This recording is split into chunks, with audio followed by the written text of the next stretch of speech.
Hello students, welcome back to study with Deep YouTube channel. And आज के इस video में हम लोग क्लास 9 हाफ ईयरली के सोशल साइंस के क्वेश्चन पेपर को देखने वाले हैं। बच्चों, ये क्वेश्चन पेपर इसी ईयर का है एंड इनमें से बहुत सारे क्वेश्चंस आपके एग्जामिनेशन में आ सकते हैं, इसीलिए आप लोग इस वीडियो को पूरा देखिएगा। और अगर आप हमारे चैनल पर नए हैं तो चैनल को सब्सक्राइब करके बेल आइकन को प्रेस करके ऑल पे प्रेस कर लीजिए। नीचे डिस्क्रिप्शन पर आप लोग को और भी सब्जेक्ट के क्वेश्चन पेपर का लिंक दिया गया है, तो अगर आप किसी दूसरे सब्जेक्ट का क्वेश्चन पेपर देखना चाहते हैं तो आप वहां पर से जाकर के देख सकते हैं। आज के इस वीडियो में हम इस क्वेश्चन पेपर को पूरा डिस्कस करने वाले हैं, तो चलिए वीडियो को शुरू करते हैं। सबसे पहले क्वेश्चन पेपर में आपको कुछ जनरल इंस्ट्रक्शंस दिया जाता है, तो आइए पहले इन्हें पढ़ लेते हैं। क्या बोला गया है कि क्वेश्चन पेपर में कुल 37 क्वेश्चन है। सारे के सारे क्वेश्चन जो है वो कंपलसरी है और इस क्वेश्चन पेपर में 6 सेक्शंस है, ए से लेकर के एफ तक। सेक्शन ए में ऐसे क्वेश्चन है जो एमसीक्यू क्वेश्चन है 1-1 मार्क वाले। सेक्शन बी में 21 से 24 यानी कि 5 क्वेश्चन है 2-2 मार्क्स वाले। उसके बाद यहाँ पे बोला गया है कि इन क्वेश्चन का जो आंसर है वो 40 वर्ड से ज्यादा नहीं होना चाहिए। सेक्शन सी में भी 5 क्वेश्चन है 3-3 मार्क्स वाले। सेक्शन डी की अगर हम लोग बात करें तो यहाँ पे 4 क्वेश्चन है 5-5 मार्क्स वाले। सेक्शन ई में क्या है, सेक्शन ई में 34 से 36 केस स्टडी बेस्ड क्वेश्चन है, यानी कि total 3 case study based question है 4-4 मार्क्स वाले। सेक्शन एफ जो है वो मैथ बेस्ड क्वेश्चन होगा, जो कि क्या होगा 5 मार्क्स का होगा। 2 पार्ट इसमें है, कुछ हिस्ट्री के क्वेश्चन होंगे और कुछ आपके ज्योग्राफी के क्वेश्चन होंगे। इस क्वेश्चन पेपर में कोई ओवरऑल चॉइस नहीं है, लेकिन इंटरनल चॉइसेस आपको कुछ कुछ क्वेश्चन में दिए गए हैं। ये मैं इंस्ट्रक्शन क्यों पढ़ रहा हूँ, ताकि आप भी एग्जामिनेशन में इंस्ट्रक्शन पढ़ो, क्योंकि जब तक आप क्वेश्चन पेपर का इंस्ट्रक्शन नहीं पढ़ोगे तब तक आप क्वेश्चन पेपर में आगे कैसे पढ़ोगे, क्या क्या पता होना चाहिए पहले। तो आइए हम लोग शुरू करते हैं। सबसे पहले आप लोग यहाँ पे सेक्शन ए को देख लीजिए, इसमें एमसीक्यू क्वेश्चंस पूछे गए हैं। क्या यही सारे क्वेश्चंस आपके एग्जामिनेशन में आएंगे? देखिए, बिल्कुल सेम टाइप के क्वेश्चंस का आने का पॉसिबिलिटी उतना ज़्यादा नहीं होता है, लेकिन मैं आपको एक बार बता दूं कि जो क्लास 9 में टीचर्स होते हैं ना, जो भी स्कूल होता है, वो क्या करते हैं, बच्चों के बेसिक चीज़ों को टेस्ट करते हैं कि चैप्टर में जो भी चीज़ पढ़ाए गए हैं वो बच्चों को आता है या फिर नहीं आता है। इसीलिए वो उतना ज़्यादा टफ क्वेश्चन नहीं बनाते हैं एंड लगभग सभी स्कूल्स का जो क्वेश्चन पेपर होता है वो एक कॉमन पॉइंट पाने के बाद सेम टाइप का हो जाता है। एक ही टाइप के क्वेश्चन सभी में पूछे जाते हैं, जैसे कि आपने मैथमेटिक्स वाले क्वेश्चन पेपर में भी देखा होगा। एसएसटी में भी कुछ ऐसा ही होगा, इसलिए आपको जितने क्वेश्चन यहाँ पे दिए गए हैं उन सारे का प्रैक्टिस आप लोग खुद से करिएगा। और अगर आप इसका आंसर चाहते हैं तो नीचे कमेंट बॉक्स में कमेंट करके बताइएगा, मैं आप सभी लोगों के लिए इसका आंसर वीडियो भी ला दूंगा। लेकिन फिलहाल ये क्वेश्चन पेपर आपके प्रैक्टिस के लिए है, जितना ज्यादा हो सके क्वेश्चन को खुद से करिए, खुद से आंसर लिखने की कोशिश कीजिए, जो एमसीक्यूज नहीं आ रहे हैं उन्हें खोजने की कोशिश कीजिए। और अगर आप इसका सॉल्यूशन चाहते हैं तो नीचे कमेंट बॉक्स में सॉल्यूशन लिख दीजिएगा, ताकि मैं इसका सॉल्यूशन भी बना दूं। अब जैसे इस टाइप की क्वेश्चन है, द टेन्योर ऑफ लोकसभा और विधानसभा, लोकसभा और विधानसभा का टेन्योर कितना होता है, तो इस टाइप के क्वेश्चन जो है वो आपके एग्जामिनेशन में आ सकते हैं। जैसे कि इसका टेन्योर कितना हो जाएगा, 5 साल का हो जाएगा। एंड इसी प्रकार के आप लोग सारे क्वेश्चन को जो है बच्चों कर सकते हैं। सारे क्वेश्चन को आप लोग खुद से करने की प्रैक्टिस कीजिएगा, क्योंकि एग्जामिनेशन में इसी टाइप के क्वेश्चन जो है वो पूछे जाएंगे। इसलिए हर एक क्वेश्चन का आंसर जो है वो आप लोग खुद से लिखिए, ताकि जब मैं इसका सॉल्यूशन वीडियो अपलोड करूं तो आप लोग को पता चल जाए कि कौन कौन सा आंसर सही था आपका और कौन कौन सा गलत था, ताकि आप अपने एग्जामिनेशन के लिए उतने अच्छे तरीके से प्रिपेयर कर पाओ। अब हम लोग आगे के क्वेश्चंस को देखते हैं। ये रहे आगे के क्वेश्चंस। बच्चों, आप लोग इस वीडियो को पूरा देखिएगा और जो भी क्वेश्चंस इसमें दिए गए हैं ना, उन सारों क्वेश्चंस को आप लोग करके जाइएगा, क्योंकि आप देखेंगे कि इनमें से बहुत सारे क्वेश्चंस आपके एग्जामिनेशन में पूछे जाएंगे। क्योंकि इस क्वेश्चन पेपर में जो भी क्वेश्चंस दिए गए हैं वो बहुत ही ज्यादा इंपॉर्टेंट है, इसलिए सारे क्वेश्चंस को आप लोग अच्छे से करके जाइएगा। नीचे डिस्क्रिप्शन पर आप लोगों को और भी क्वेश्चन पेपर्स का लिंक दिया गया है। देखिए, अगर आप एग्जामिनेशन में अच्छा मार्क्स लाना चाहते हैं ना, तो इसके लिए आपको क्या करना होगा, इसके लिए आप लोग जितना ज्यादा हो सके क्वेश्चन पेपर्स करके जाइएगा। नीचे डिस्क्रिप्शन पर आप लोगों को क्लास 9 के प्रीवियस ईयर क्वेश्चन पेपर का पूरा प्लेलिस्ट का लिंक दे दिया गया है, तो आप वहां पर से 2-3 क्वेश्चन पेपर को और कर लीजिएगा। उससे क्या होगा ना, उससे होगा ये कि आपका प्रैक्टिस जो है वो अच्छा हो जाएगा। एंड एग्जामिनेशन में अच्छा मार्क्स लाने के लिए प्रैक्टिस बहुत ज्यादा जरूरी होता है। आप जितना ज्यादा क्वेश्चन जो है वो पढ़ के जाएंगे, याद करके जाएंगे, उतना ज्यादा आंसर्स आप वहां पे लिख पाओगे, उतना ज्यादा क्वेश्चन जो है आपको देखा देखा सा लगेगा। इसीलिए जितना ज्यादा हो सके आप लोग सारे क्वेश्चंस को करके जाइए। तो यहाँ पर सेक्शन ए खत्म होता है। अब उसके बाद आता है सेक्शन बी। सेक्शन बी के सारे जो क्वेश्चंस है वो 2-2 मार्क्स वाले हैं, जिसमें पहला है what was the aim of National Assembly of France constituted in 1791, यानी कि जो 1791 में National Assembly of France constitute हुआ था उसका क्या एम था, उसका क्या टारगेट था, तो ये आपसे पूछा गया है। दूसरा है differentiate between active and passive citizens, आपको एक्टिव सिटीजन्स और पैसिव सिटीजन्स के बीच में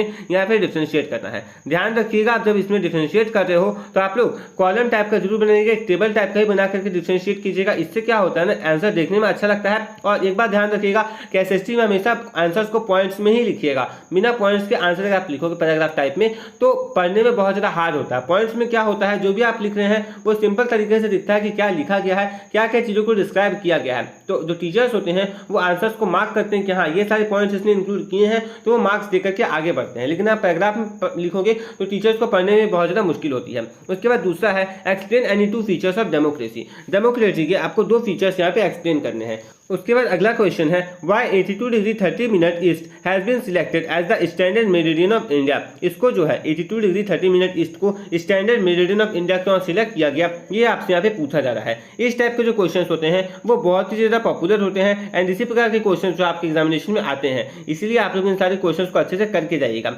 लास्ट क्वेश्चन है what are the different ways of increasing production on same piece of land, explain with suitable example. यहाँ पे बोला गया है कि प्रोडक्शन उत्पादन को बढ़ाने के लिए और भी ज़्यादा बढ़ाने के लिए उसी लैंड में उत्पादन को बढ़ाने के लिए हम लोग क्या क्या कर सकते हैं, कौन कौन से तरीके हैं, वो आपको कुछ एग्जांपल्स के थ्रू यहाँ पे एक्सप्लेन करना है। तो इस टाइप के क्वेश्चंस आपके एग्जामिनेशन में ज़्यादातर आते हैं, इसलिए अच्छे से करके जाइएगा। उसके बाद नेक्स्ट क्वेश्चन देखिए जो कि सेक्शन सी का है। सेक्शन सी के सारे जो क्वेश्चंस है वो 3-3 मार्क्स वाले हैं। पहला क्वेश्चन क्या है, what were the views of conservatives about the transformation of society in the 18th century. Conservatives के जो व्यूज थे, नजरिया, उनका नजरिया कैसा था सोसाइटी के ट्रांसफॉर्मेशन को लेकर के 18th सेंचुरी में। 27th क्वेश्चन है the central location of India at the head of Indian ocean is considered of great significance justify. 28th question है suggest measures in Indian education system to mitigate problem of educated unemployment. उसके बाद अगला है what is the role of education in human capital formation. तो ये जो भी questions थे वो सारे आपके सेक्शन सी के थे। अब हम लोग आगे बढ़ते हैं, सेक्शन डी के क्वेश्चंस को देखते हैं। सेक्शन डी के जो भी क्वेश्चंस हैं वो 5 मार्क्स वाले हैं, इसीलिए आप लोग इनको अच्छे से करके जाइएगा। आपके एग्जामिनेशन में इस टाइप के क्वेश्चंस पूछे जा सकते हैं।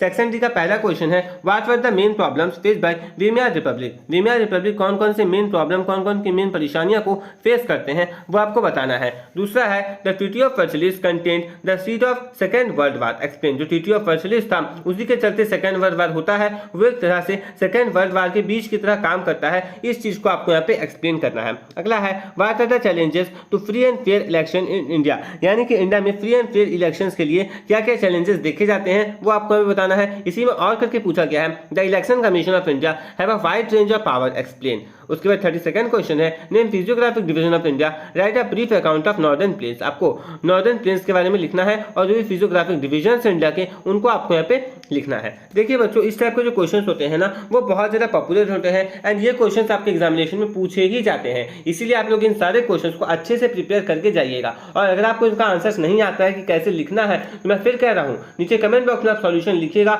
मैं इनके अच्छे अच्छे पॉइंट वाइज आंसर जो है वो आप सभी लोगों के साथ शेयर कर दूंगा, जिनको आप चाहो तो याद कर सकते हो और नहीं तो आप लोग उनका आंसर सिर्फ देख करके समझ सकते हो कि हाँ हमें क्या क्या लिखना होगा अगर इस टाइप के क्वेश्चंस आते हैं तो। इसीलिए आप लोग कमेंट बॉक्स में सॉल्यूशन जरूर लिखिएगा, अगर आपको चाहिए तो लिखिएगा। इसमें और करके जो क्वेश्चन दिया गया है वो देखिए explain how the Himalayans were formed, यानी कि हिमालयास कैसे बनते हैं वो आपको बताना है। उसके बाद 33rd क्वेश्चन है on what term Savita gate loan from Tejpal Singh, what would be Savita's condition if she had taken a loan from bank at low interest. यहाँ पे बोला गया है कि सविता को जो है ना किन बेसिस पे, किन शर्तों पे लोन मिलता है तेजपाल सिंह से, और अगर सविता जो है बैंक से लोन ले रही होती तो उसके क्या क्या कंडीशंस होते हैं तो वो आपको यहाँ पे पूछा गया है, उनका क्या स्थिति होता अगर वो बैंक से लोन ले रही होती तो। उसके बाद इसी में और करके पूछा गया है giving examples distinguish seasonal unemployment and disguised unemployment, which type of unemployment is popular in urban sector. आपको यहाँ पे क्या करना है, सीजनल अनएम्प्लॉयमेंट और डिस्गर्स्ड अनएम्प्लॉयमेंट के बीच में डिफरेंशिएट करना है, और कौन सा अनएम्प्लॉयमेंट जो है अर्बन सेक्टर में ज़्यादा देखने को मिलता है ये भी आपको यहाँ पे पूछा गया है। कोशिश कीजिएगा आप लोग सारे जो आंसर्स है वो आप लोग अच्छी तरीके से पॉइंट्स में ही लिखिएगा, पॉइंट्स में लिखने से आंसर अच्छा होता है, मैंने इसके बारे में आपको पहले भी बता दिया। और अगर आप लोग क्लास 9 के और भी ज़्यादा प्रैक्टिस करने के लिए, हाफ ईयरली के क्वेश्चंस के प्रैक्टिस करने के लिए कोई बुक खरीदना चाहते हैं तो उसका भी लिंक आपको नीचे डिस्क्रिप्शन पर दिया गया है, आप वहाँ पर से बुक को सस्ते दामों में खरीद सकते हैं। जो बुक्स बहुत ज़्यादा अच्छे हैं वही वहाँ पर दिए गए हैं। उसके बाद सेक्शन ई जो है वो देखिए सोर्स बेस्ड क्वेश्चन, यानी कि एक तरह से केस स्टडी बेस्ड क्वेश्चन होता है ये वाला। इसमें आपको बड़ा सा पैराग्राफ दिया जाता है एंड उनके बेसिस में कुछ क्वेश्चंस पूछा जाता है। जैसे कि पहला क्वेश्चन है why did the wages of Russian workers decline by 20%, यानी कि रशियन वर्कर्स का जो तनख्वाह था उसको 20% से कम क्यों कर दिया गया, मतलब 20% उसमें घटोतरी क्यों कर दी गई। उसके बाद बी है what were the main demands of workers in Saint Petersburg area, यानी कि सेंट पीटर्सबर्ग में उनका मेन डिमांड क्या क्या था, वहाँ पे उनके आसपास में जो भी वर्कर्स थे उनका मेन डिमांड क्या क्या था वो आपसे पूछा गया है। इसमें आपको 2 पॉइंट्स अगर आप लिख दोगे तो आपको पूरा मार्क्स दे दिया जाएगा। उसके बाद थर्ड क्वेश्चन है what kind of members were incorporated in Duma under Tsar in Russia, यानी कि किस प्रकार के मेंबर्स को ड्यूमा के अंदर रखा गया था वो आपको बताना है। 35th क्वेश्चन है read the source and answer the following questions. आपको नीचे एक सोर्स दिया गया है, इसको आपको पढ़ना है एंड कुछ क्वेश्चंस पूछे गए हैं उनका आपको आंसर करना है। तो अच्छे तरीके से सोर्स को एक बार पढ़ लीजिए, मैं आपको टाइम देता हूं, सोर्स को आप लोग अच्छे तरीके से पढ़ लीजिए। बच्चों केस स्टडी बेस्ड क्वेश्चन के और भी प्रैक्टिस के लिए ना आप लोग प्रीवियस ईयर के कुछ क्वेश्चंस को करके जाइएगा, उसमें भी अच्छे से केस स्टडी बेस्ड क्वेश्चंस पूछे गए हैं। अगर आप उसे करके जाते हैं ना तो आपको केस स्टडी बेस्ड क्वेश्चंस में कॉन्फिडेंस आएगा कि ये सबसे आसान क्वेश्चंस होंगे। एमसीक्यू के बाद अगर सबसे इजी होगा तो यही केस स्टडी बेस्ड क्वेश्चंस होंगे जिनका आंसर लिखना जो है वो बहुत ज़्यादा आसान होगा। आपको 1 लाइन 2 लाइन 3 लाइन में उनका आंसर जो है वो खत्म हो जाएगा, पूरा का पूरा 4 मार्क्स जो है इसमें से आप निकाल सकते हैं। इसीलिए आप लोग क्या करिएगा, इसीलिए आप लोग जितना ज़्यादा हो सके केस स्टडी बेस्ड क्वेश्चन का प्रैक्टिस करके जाइएगा। इससे क्या होगा, इससे होगा ये कि आप लोगों को जो भी केस आएगा ना वो देखा कैसा लगेगा, एंड अगर वही केस आ गया तब तो भाई बल्ले बल्ले, क्योंकि आप उनके आंसर्स को अच्छे तरीके से लिख पाओगे। उसके बाद यहाँ पे क्वेश्चन आप लोग देख लीजिए, जैसे कि क्या है, why was China's famine of 1958 to 61 regarded as worst recorded famine in world. China में जो भुखमरी आई थी 58 से 61 तक, उसको सबसे बेकार फेमाइन, सबसे बेकार भुखमरी क्यों कहा जाता है पूरे इस दुनिया में। उसके बाद दूसरा है why did India not devastating famine like China, यानी कि इंडिया को इस प्रकार की भुखमरी का सामना क्यों नहीं करना पड़ा था चाइना की तरह। तीसरा है democracy is better than any other form of government, mention 2 points. आपको यहाँ पे जो है ना बताना है कि जो डेमोक्रेसी है, जो लोकतंत्र है, वो किसी भी दूसरे गवर्नमेंट से बहुत ज्यादा अच्छा है। 2 पॉइंट्स आपको यहाँ पे मेंशन करने हैं। 36 है read the source and answer the following questions. आपको यहाँ पे सोर्स दिया गया है, इसको पढ़ना है एंड कुछ क्वेश्चंस दिए गए हैं वो आपको जो है यहाँ पे लिखना है। By which name this program was approved, यानी कि किस नेम से इस प्रोग्राम को अप्रूव किया गया, कब इसको अप्रूव किया गया। उसके बाद तीसरा और लास्ट क्वेश्चन इस केस में जो पूछा गया है वो है write 2 objectives of this program. आपको इस प्रोग्राम के 2 ऑब्जेक्टिव्स लिखने हैं।